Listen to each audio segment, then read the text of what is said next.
What's up guys, this is Minty Biscuits, and today I have a tutorial on how to get precision aiming in Call of Duty Black Ops 2, which will eventually translate over into you having amazing aim in Call of Duty Ghosts. Now let me ask you a question. What separates you and someone in Optic, Envious, any of those amazing teams? Well, it could be narrowed down to one of two things. Number one, your ability and your knowledge of spawns, your ability to get to the enemy to go where the gunfights are happening, or number two, your ability to kill people. And your ability to kill people is focused around one main factor. Your ability to trace a target and shoot and put bullets into where he is going and follow the precise path that he is following. Now, most people lack this skill, and the reason most people lack this skill is because of the weapons they start off with. Most people start off with really good weapons in Call of Duty, and by really good weapons, the majority of these weapons have high rates of fire like the MP7 or the PDW.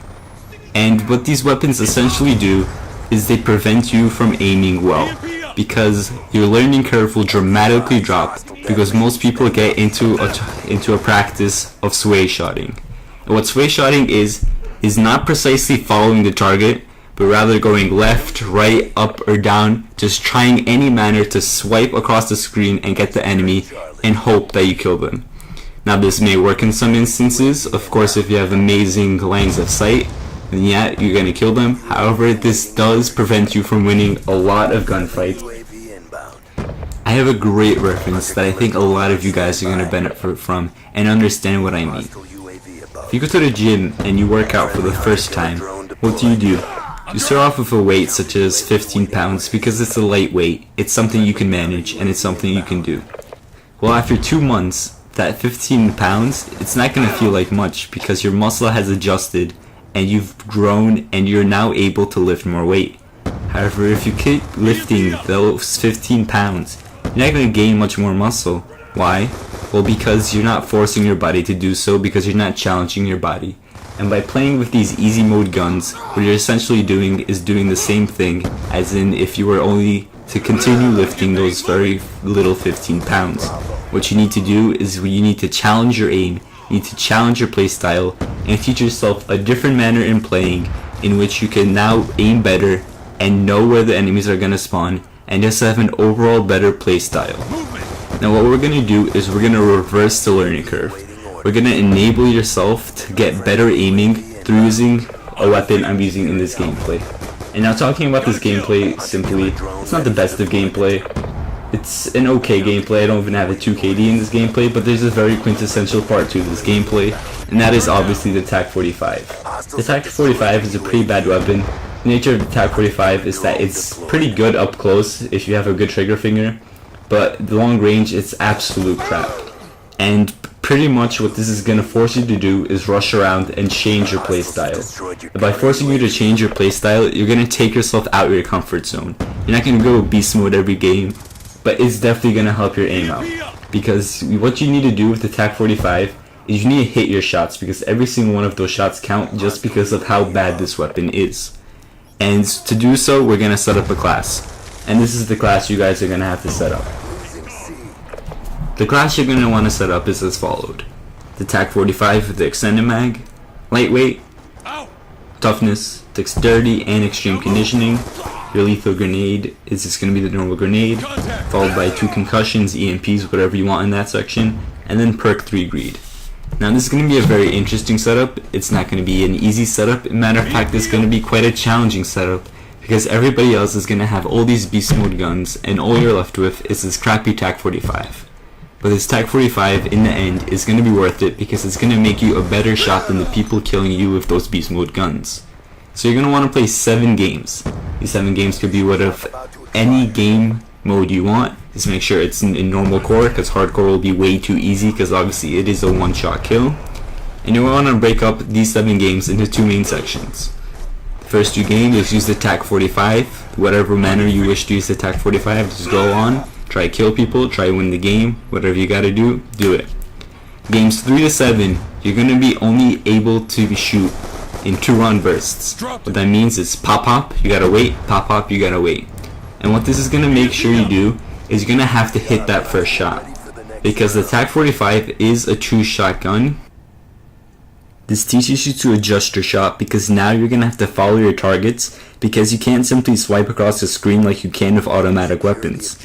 Now normally the shots you should take with a pistol are short to medium range, but now you should be incorporating more and more medium to long range shots because this is going to further help improve your aim and further improve your progression in the use of the TAC 45. Now another portion of this strategy is that now you're going to have to incorporate rushing more and more into your playstyle because the TAC 45 in nature is only good at short range generally until you can really master the weapon. The final tip I have for you guys is a really simple thing to do that for some people can really make a difference in your aim, and that is to lower your sensitivity. If you're struggling with your aim, take your sensitivity down to about a 4 or 5. A very unknown thing about a lot of players who are really good at the game, like Nadeshot, is that they play at this level of sensitivity.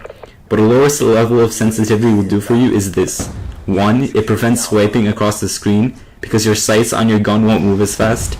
And 2. When you try to follow your moving targets and shoot at them, you won't move the sight too much to the point where you accidentally go over them, hit them with a few shots, and then miss the rest of your shots. So after those 7 games, you're going to want to put on your favorite class. I mean the class you can absolutely go beast with. However, it can only be an assault rifle or a submachine gun. Now use weapons with nice iron sights such as the MP7 or the AN94. If you're going with the submachine gun, put on the laser sight and quick draw. If you're going with the assault rifle, go with quick draw and whatever other attachment you prefer to use. And when you play, you're going to notice that your shots and your movements are more natural, your aim is more spot on, you find it easier to kill people. However, don't forget to use certain tools, and these tools are lines of cover, and don't forget to burst fire, because burst fire at long range to medium range can be an amazing tool. And most importantly guys, don't limit yourself. You guys do not have to put on the UAV, hunter killer, counter UAV. Put on those beast kill streaks because eventually you will get them through the strategy guide because your playstyle is going to be much better. You're going to die a whole lot less. So go ahead and put on that K9 unit, put on that Lodestar, put on that Swarm even. You guys are going to find that it's going to be easier and easier to get those kill streaks without camping as much. Guys, try these tips out and I promise you will see improvements in your aim almost immediately. This will help you get your KD up and help you start to win more games. If it helped you guys out, please leave a like. It helps me out a whole lot. If you guys want more, subscribe, follow me on Twitter, and let me know what you guys thought down below. I'm hoping to make a series out of this. I'm going to analyze different maps, show the different routes you can take in them, show the popular camping spots and how you can counteract the most popular camping spots.